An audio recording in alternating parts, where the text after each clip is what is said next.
Welcome to crypto market news coverage of Money 2020 in Singapore. I'm your host, Decentro, and I am with Artem from the Ubex project. Thanks for being on my show today, Artem. Thank you very much. Coming to our booth. No problem. Okay, so let's talk about the Ubex system. It appears to be two concepts coming together to work nicely for advertising.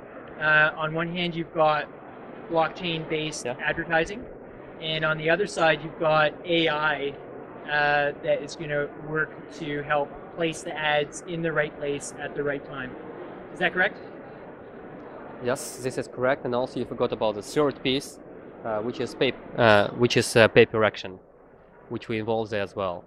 Which is what? Sorry. Which is the paper action system. So we combined the best out of the three worlds of advertisement here. Okay, and are you the first to combine all three? To combine all three, I have never seen projects that do it as well. Yeah. So there are some projects that are doing one of the pieces. One of the pieces, but not all three together. All three together, at least by so far, I haven't met them. Okay, cool. So I'd like to sort of compare and contrast the blockchain side of your advertising system to Adex. So I don't know how much you know about Adex, but they are open and transparent blockchain-based advertising system. So can you describe how your system will operate on the blockchain side? Yeah, so Adex, mainly, what they are mainly doing, they are mainly transferring the payments between advertisers and publishers. So, they are managing to avoid fraud transactions thanks to the smart contracts that exist there. That's a very important feature in the advertisement market because there is lots of fraud on the market. Around 40% of all the transactions are fraud. 40%? 40%. So you can just add 40% to your advertising budget just to pay for fraud. Yeah, that sucks. Exactly. That's horrible. Okay. Yeah. So that's good what they do, but we went much further because this piece we also have, and actually that's probably the most simple piece because it's just based on blockchain. Yep. What we added as well, we added a very smart targeting thanks to artificial intelligence. They don't have it, so we look on. What type of ads would be the most efficient for concrete user of the internet? Where will he really click? And then we advertise this pane only when an action is taken. In Adex, it's just clicks focused. Okay. Yes. And the third thing, Adex doesn't have another piece where blockchain is really needed. Is the reputation system. Okay. So they are covering probably 70% of the anti-fraud stuff, right. But the 30% are still there. Right, okay. Because, I mean, not every transaction you can trace. Yes, not every action you can really control and make sure that it happened or not. So for this case, we have the reputation system, which is independent on us.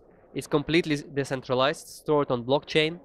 And in that case, the fraud transaction, for this 30% of people who want to make fraud, they can make it just once.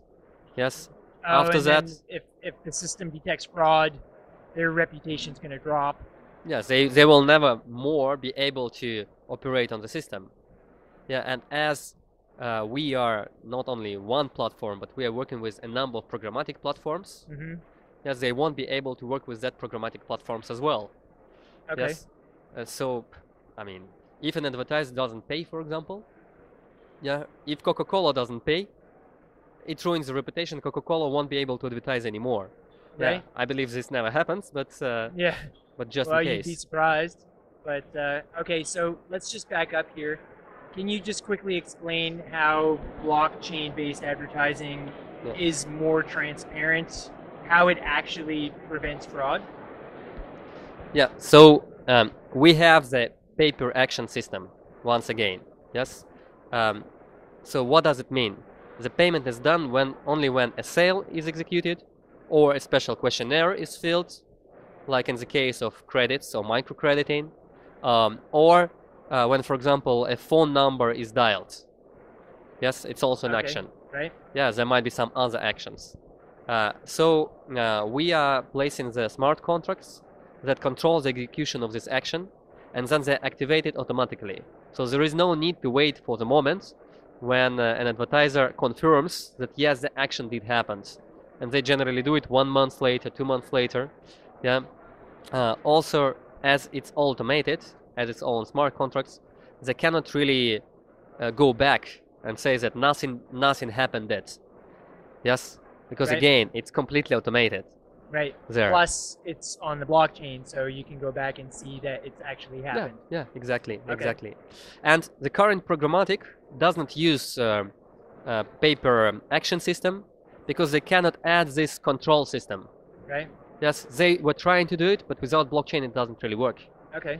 Yes, that is why some of them have announced that they have this system, but it's not working. So we are actually solving the problem of current programmatic. Yes, we're taking it to the next level. So basically what we're making is programmatic 2.0. Okay. Yes. Can you describe what programmatic is? There's probably a lot of people watching right now who may not have heard the term. So in online advertisements, there are several types of ads. So probably the most well-known is what Google is doing, which is search ads. Yes, when you're typing and then you can see certain ads that appear related to your search or past searches. Yeah. Yep. Then there are display ads, which are just shown. Then there are some social network ads, etc. As well, there is actually the third biggest in the world system after Google and Facebook is programmatic, and it's the fastest growing one. Okay. By the way. What's that? There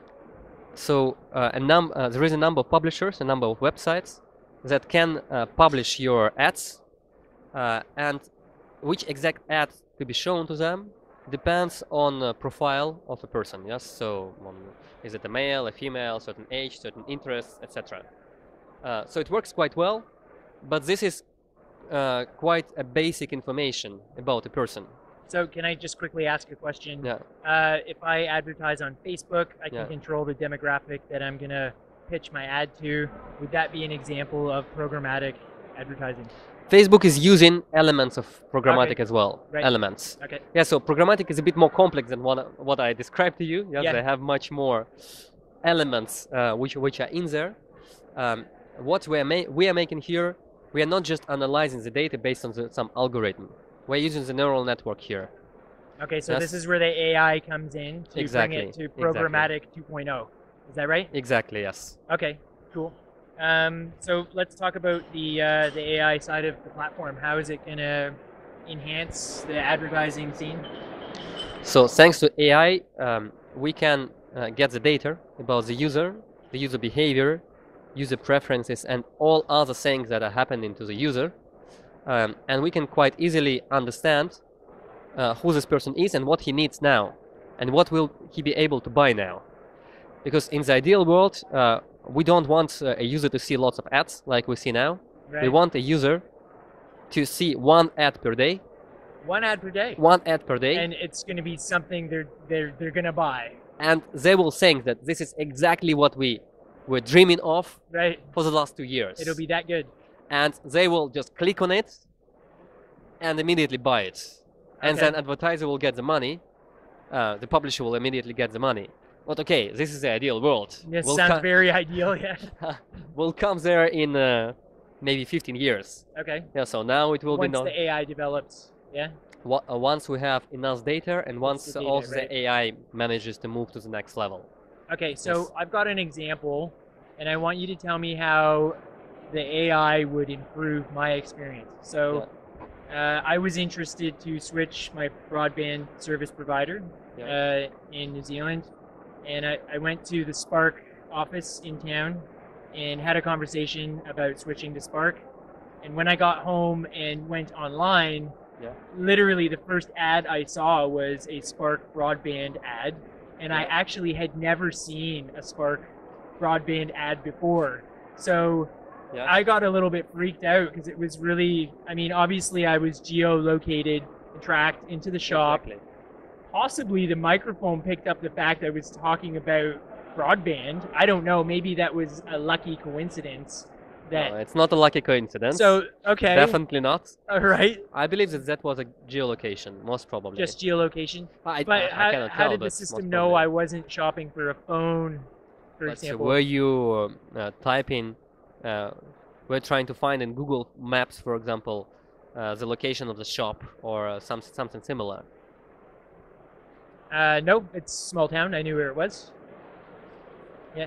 Okay. I did have my phone on me, so I could have been geolocated going into that shop. You could easily be geolocated that you have been in the shop, yeah, for sure. Okay, anyways, so... but now, look, even if you bought there something, they don't know if you bought or not. They still show you the ads, right? Yeah, right. Okay, so now you're going to get to the point of my question. How would the AI improve the advertising in my specific case now? So go on, you were about to say. So in your specific case, we will use not just the geolocation. Yeah. We'll use also a number of other parameters. Mm-hmm. Yes, including all your previous searches, including your social behaviors. Mm-hmm. Yes, etc. Quite a lot of data. Okay, there is a big question on privacy. Yeah. Would the AI know if I made a purchase or not? No. Okay. AI cannot know if you made a purchase, but CPA will know if you made a purchase. Right. Because if you clicked on it and bought it, we immediately trace it. Okay. And then we can stop showing to you the ads. Right. If you made that purchase straight in the shop, then we cannot trace it for sure. Yeah. It's a different case. Yeah, of course, of course. All right. Yeah. So carry on. Tell me more about how the AI would enhance that experience I had for the advertiser. For the advertiser? No, most probably with AI, you wouldn't even need to go to the shop, because the same morning when you woke up, it would already know. And you would want to go there. He would already know that you need this broadband. Okay, interesting. Yeah. Right. So, and it would show to you the ads of this particular shop, if they are the advertisers there. Yeah. For sure. Right. If they're not, it won't show. And that's a big difference. Mm-hmm. Yeah. That's really cool. Can you give another example of how the AI layer to your advertising platform is better than what exists now? Just, I mean, I sort of forced us into an example with my personal experience, but go ahead and give me an example. No, for example, a woman might be pregnant. Yes, so she's, let's say, 30 years old. She's a woman, and the standard programmatic will look on her and, okay, she's a great target audience, for example, for some travel. Yes, but she's on the 8th month of pregnancy, so definitely she won't be traveling right now, right. Even though by the standard parameters, she should be traveling. Yes, so in that case, we, with AI, will make a different analysis. We'll see if she's really pregnant or not, by her behavior, by other elements that are related to her. We'll understand what month of pregnancy she is right now, more or less, definitely not exactly. Yep. And if she's on the 8th month of pregnancy, we will not even try to show her the travel ads, but we will try to show her the baby clothing stuff. Yes, which is much more relevant to her at this stage than anything else. Yeah. Yep. Or I don't know, the hospital stuff. Yeah. So she won't be annoyed in results. Right. And advertiser would be happy and publisher would be happy. Yes, because we show exactly what is needed. And the publisher would be happy for one simple reason. They have very limited inventory. Yes. So right now, if someone comes to their website, they're making big efforts to get the traffic to their website, and then they see an interesting ad, they click and they go from the website immediately. Yes. Yep. So this person is most probably lost. In our case, we show the most relevant ad with the highest chances that a person buys this thing. So the amount we pay to their publisher is much higher than just for the click. It might be 10, 20 times higher. Okay. So yes, the publisher, let's say, loses the customer that came, but he loses it at 20 times higher revenue level. Right. Plus, he doesn't really need that many advertising spaces anymore. He can put much more content to attract people. And, not annoy the reader as much. Yes, exactly. So your platform will add value to people providing content. No, one clarification. We are the brain of the future advertisement system. Okay. So we're making the analysis, and we're also organizing the payments. So we're the brain and blood system. So it's not just on our platform. The other platforms that exist right now, like the programmatic platforms, they can switch in to our system. Okay. Provide the data, then we make the analysis and help them to make the right positioning and the right targeting. So how easy will it be to interface with your advertising platform? You will see the alpha version very soon in April, so you can test it. Okay, alpha release in April. Alpha release in April on mobile phone, so we immediately go for mobiles. Okay. Yes, our key clients here are the small publishers mainly, Right. like the bloggers or the website owners, etc. So I believe they are generally doing it from their mobiles when they're on the road to their shop or whatever else. Yeah. Yeah. So you will see it. You can test it. We are trying to make it as user friendly as possible. As it's in the process, I cannot show it to you right now, but just wait for 1 more month. Okay. Yeah. It will be there.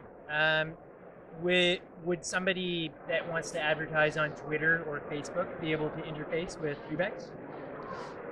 Twitter or Facebook are very closed systems. Okay, too closed. Too closed. Right. Yes. What about Google? Also closed. Same stuff. Yeah. Okay. Is there a chance Google might say, click on this button, will enhance your advertising experience via Ubex for a greater cost? Is that a possibility? If one day we manage to partner with Google, then yes. Yeah, right. Right now, I'm quite sure that Google also works on artificial intelligence. Yep. I'm 100% sure. Mm-hmm. But what's the big thing about Google is that they're interested in clicks. They're not really interested in targeted actions. Right. Because unlike the small publishers, they will never lose the audience because people still come there. Yeah. So it's much more profitable for them to generate more and more clicks. Right. Yes, because there is no responsibility. So it's like click-based success versus action-based success. And Yeah. actions are real successes. Exactly. Yeah. Yeah, that's a good way to differentiate it. And as a content publisher, I would prefer to focus on actions, results, than just clicks. Yeah. That's cool. I like These that. are two different segments, to be frank. Yeah, because guys like Coca-Cola might be interested in clicks. Yes, because what is the action for Coca-Cola? Buying 1 bottle of Coke? Not enough. Yeah. Yeah. For other businesses like travel, like banking, like hardware devices, etc. Paper action is much more interesting solution. That's cool. I like that. All right. So we brought up the fantasy of a Google partnership. Yeah. Let's talk about reality. What sort of partnerships do you have at the moment? No, at the moment we are partnering with programmatic networks mainly. So we had some talks here in Singapore. I cannot announce yet because we haven't fixed the contract with them yet. Oh, so this event, Money 2020, has been possibly fruitful for developing partnerships. Yes, we talked to two programmatic networks here. Okay. Yes, they're working quite intensively with MasterCard. So MasterCard, who are our good friends, they introduced us to them. And as well, our advisor, our top advisor is actually one of the directors of Sociamantic. Of what? Sociamantic. Okay. Which is the top programmatic networks in the world. Oh, okay. Yes. So, a likelihood of partnering with them? Yeah, sure. Yeah. Sure. That's cool. That's great. Sure. So, let's talk about the sort of current phase that the project is in as far as fundraising. Are you pre-ICO? Are you in an ICO, or is there an ICO coming up for the Ubex token? Yeah, so the ICO itself will take place in April. Okay. Probably closer to the end of April. We haven't announced the date yet. So you're gonna alpha launch first, give people a taste. I want to launch it at the same time. Okay, that's cool. I like that. Because I mean, people need to see how to use it. Well, that seems to be the trend with ICOs. It's a good idea to have a product out, and then raise the money. Okay, that's cool. So that's my objective. Definitely, with programmers, you never know. Yeah, they might get late a bit. It sometimes happens. You know. Well, I think there's a problem. The ICOs make too much money. and they lose the motivation to follow through with. No, but I want to have it at the same time with the product. Yeah. At the same time with alpha version. That's good. So Yeah. have you had any pre-ICO fundraising? Yeah. So for the period before ICO, so we have been in Seoul 2 weeks ago. Then I have been in Vietnam, Ho Chi Minh last week. Then here now in Singapore, and we have had quite a good amount of good talks because investors are coming here from Dubai, from Australia, from Shanghai, from Hong Kong, and from here, from Singapore. So we already had quite good talks yesterday and today. And so far, we managed to raise through these 3 events, but mainly through this one, Money 2020, 3,000 Ether. How much? 3,300 Ether. 3,300 Ether And at about $900. That's around $2.5 million. yeah. Okay. Right now. So wow, pre-ICO, $2.5 million. Yeah, and we have the soft cap of 4,000 Ether.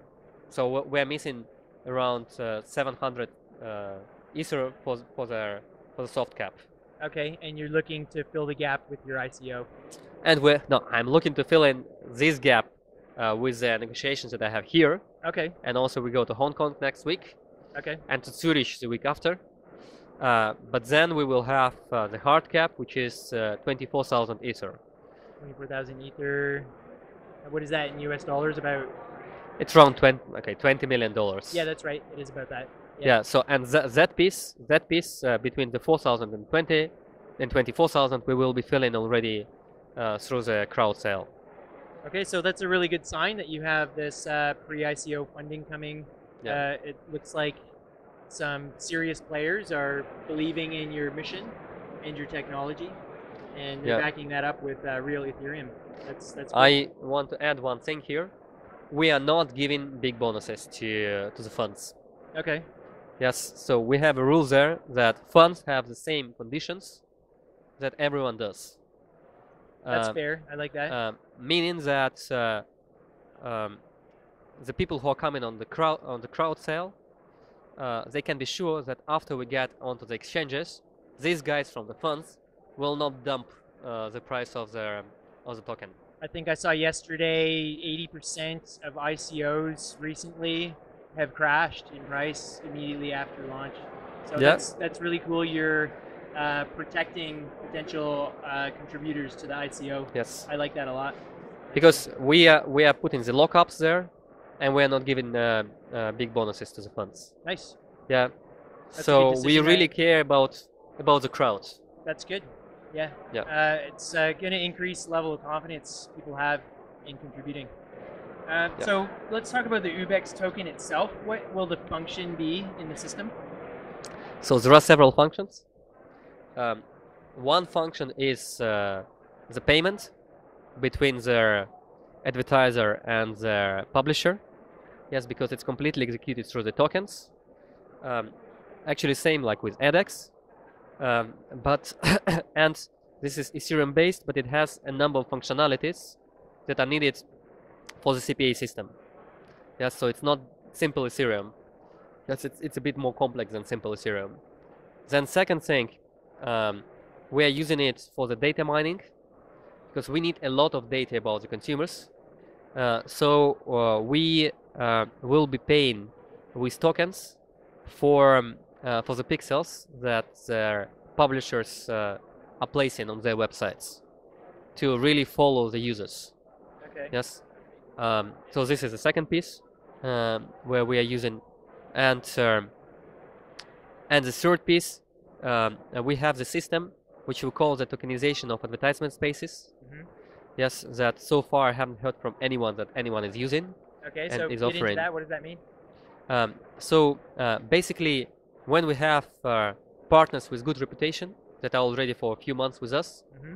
as we know how much is their website bringing, yes, we can quite easily predict that in the next months they will bring, let's say, 20 purchases, yeah, 20 actions. Yep. Yes, so we can basically buy for tokens the advertisement space from them. Yes, pay them in tokens, but then we are quite sure that this will bring the money back. In result, as the token price is growing over time, they can get the money before the price has grown. Yes, and earn a bit more money. Yes, as a publisher. The token is essential. Yes, actually, it's even more needed than blockchain itself.